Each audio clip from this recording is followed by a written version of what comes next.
Literature, art, movies, writing, COVID-19. The last year has given us very little to be happy about. As we emerge from our homes and embrace normalcy once more, there is still fear of loss, fear of injury, fear of losing our ability to make a living, fear that there might not be a tomorrow. And in that darkness, there can be very little that is truly reassuring. Unless there are words that shine through and cut that darkness with shards of laughter, slivers of joy, and pieces of satire. We at the New Indian Express hope that we can bring you a little bit of that joy through the power of conversations with the people behind your favorite books, both literally and figuratively. Welcome to the first edition of the Dakshin Literary Festival on the New Indian Express's EE Expressions. We are bringing the biggest authors and artists home to you. Let the light come through. I would now like to invite TNI Editorial Director Prabhu Chawla to deliver the opening address and introduce our keynote speaker for the day. Good evening, ladies and gentlemen. We extend a warm welcome to His Excellency Governor Shri Arif Mohammad Khan. There is no surer foundation for a beautiful friendship than a mutual taste in literature. Perhaps no one could have put in words better why we love literature as much as we do, as P.G. Wodehouse has with these words. Literature and art and words are not merely all around us. They are within us. They often determine whether we are sad, happy, overcome with emotion, or dread. We are grappling with a new normal situation, as all of us can feel now.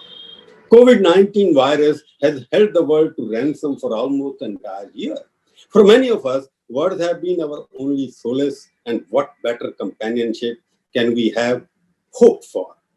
For 9 years, we have taken the best writers, artists, filmmakers, and thinkers to the wonderful state of Odisha for the Odisha Literary Festival.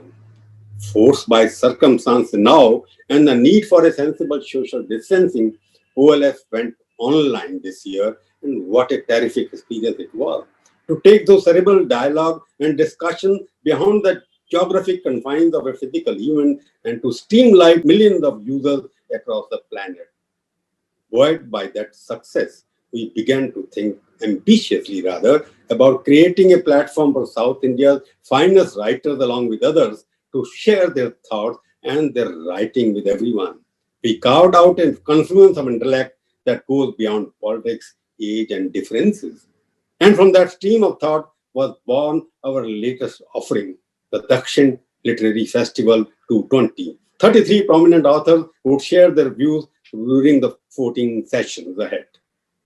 From the excitingly emotional writing of Telugu poet Volga to the far-reaching landscapes of Malayalam writer Benjamin, to best-selling authors like Ashwin Sanghi and Anand Neelakanthan, to the extraordinary acting genius that is Anupam Kher, to find thinkers such as Arun Shourie and Lord Meghnad Desai. There's something for everyone at Dakshin Literary Festival.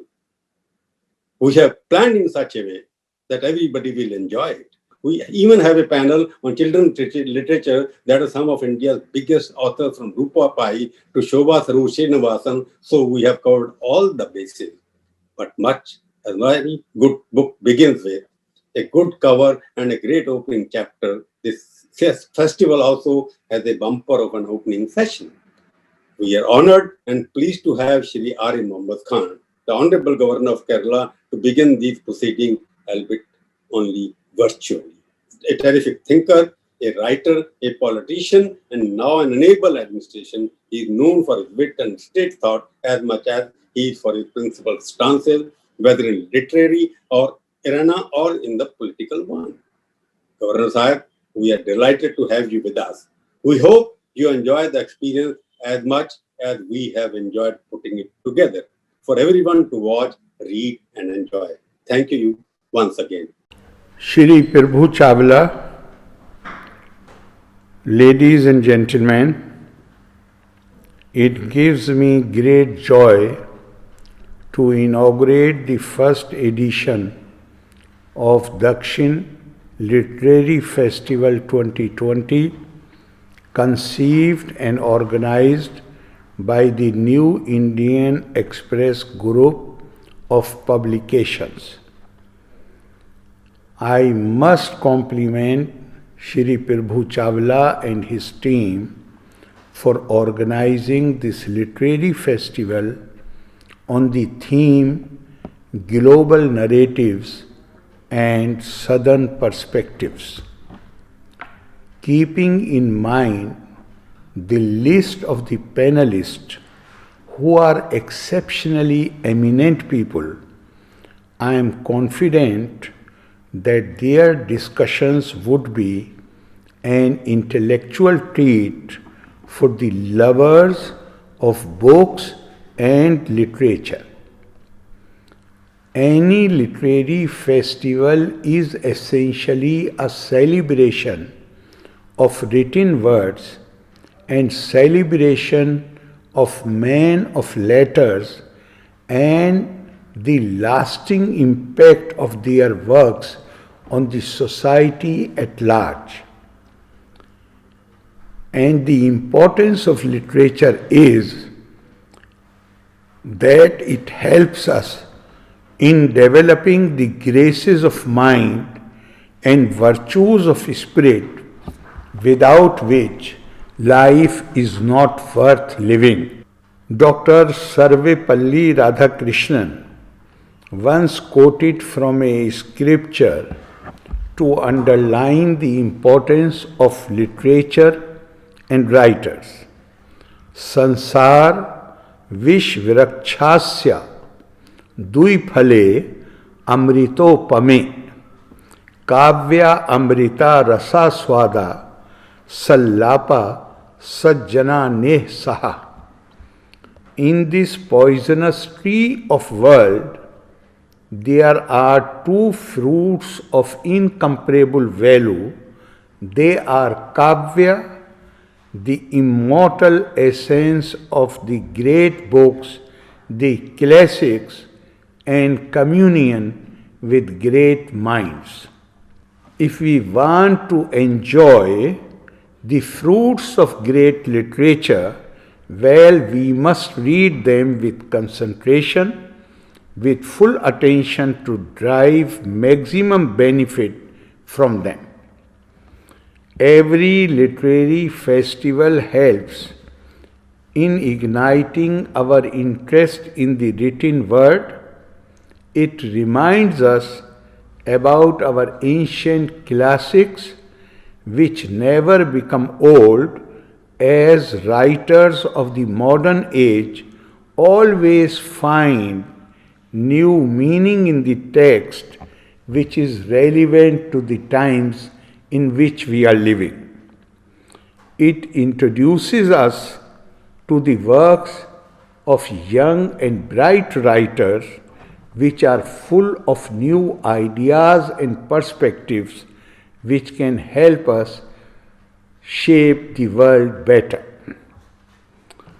In today's world, newer form of reading material like e-book, audiobook have expanded the influence of the book as they are more accessible to a large number of people and are less expensive. While appreciating the organizer's gesture of focusing on the literature of the South, let me say that when we consider the range, volume, and tone of the literature of the South, we realize the extent to which they have contributed and continue to strengthen the literature and literary tradition of our country. Therefore, it would be appropriate to say that this literature emanating from South India is essentially pan-Indian or even global in nature and its outreach. The main languages we tend to call as South Indian are Telugu, Kannada, Tamil and Malayalam. Let us also include Tulu and Konkani, which are spoken in this region. These Dravidian languages share several common traits, and the literature of each language has been enriched by native writers as well as writers from other southern languages, transcending both regional and lingual boundaries. For instance, Tamil is the oldest classical language, and its contribution to Indian languages and literature is unparalleled. The Tamil epics Chilappatikaram and Mani Mekhale are comparable with world classics. During the Sangam era came the treatise Tolkappiyam, which had everything from grammar to man's relation to nature. Tolkappiyam is perhaps the first Indian text in eco-aesthetics. The author Tolkappiyar may have been from Travancore between Thiruvananthapuram and Kanyakumari, since he mentions of a guru who hailed from that area. It points to the contribution of Kerala to early Tamil literature. In fact, Malayalam had started off as a dialectical version of Tamil and evolved as a full-fledged language through the medium and influence of Sanskrit. India is a land united by the grand mythologies which have been told and retold in many ways and languages. In Tamil, there was poet Kamban, whose Kamba Ramayan is well known. In Malayalam, there was Ram Charitram or Ram Katha, a retelling of Valmiki Ramayan in 12th century by a ruler named Chiraman, a Tamil version of Shri Raman.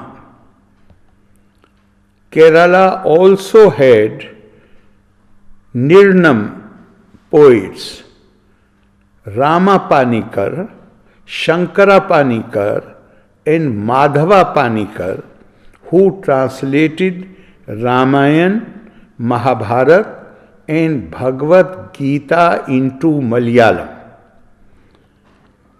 I am told that Madhav Panikar's translation of Mahabharat could be the first translation of that epic in other modern Indian languages. However, it was for Tunchat Elutuchan to give a level of fixity to Malayalam script and Malayalam poetic tradition through his classic Adhyatma Ramayanam. In Telugu, there was Nannaya Bhattaraka, who retold Mahabharat as today's Andhra Mahabharat and wrote Andhra Shabd Chintamani, a treatise in grammar, all in the 11th century. Likewise, Kannada had the ruler Nirpatunga, who composed Kavi Raja Marga, a treatise on poetics sometime in 9th century. Similarly, Adi Kavi Pampa retold Mahabharat as Pampa Bharat. The text, texture, and philosophical influences underlying the literature in South Indian languages have been shaped by Shaivite culture.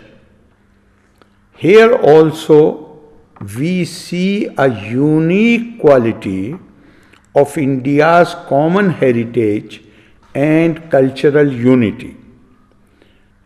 Shaivism thrived in two regions, which were in no way geographically contiguous.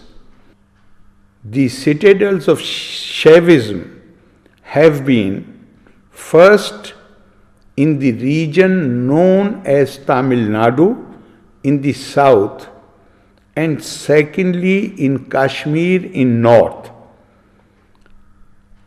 See the way in which literature and ideas efface distance. Literature reflects the realities of the time. What people write as literature is not just reading material, but a truthful documentation of the life in a period of history. This puts great responsibility on every writer and cautions them against literature getting watered down as propaganda.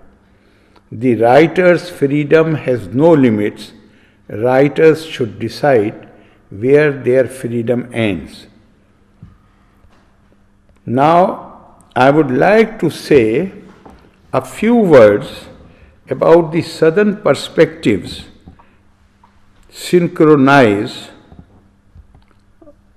how they synchronize with global narratives. Let me give the example of Malayalam literature from among the literature of the South.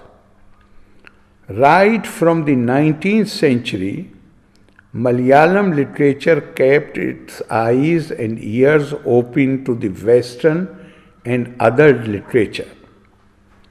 There was a genuine interest in welcoming the literary trends of other Indian languages as well as those of Europe and other regions.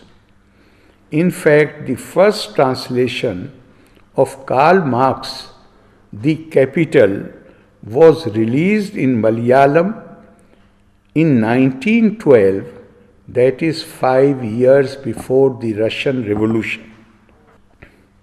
Perhaps in India, Kerala is one place where writers from Valmiki to Shakespeare to Marquez are household names.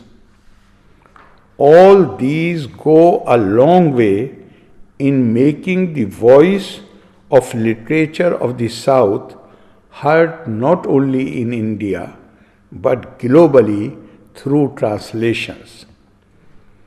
In these times of COVID, our freedom has been restricted and we have been forced into loneliness.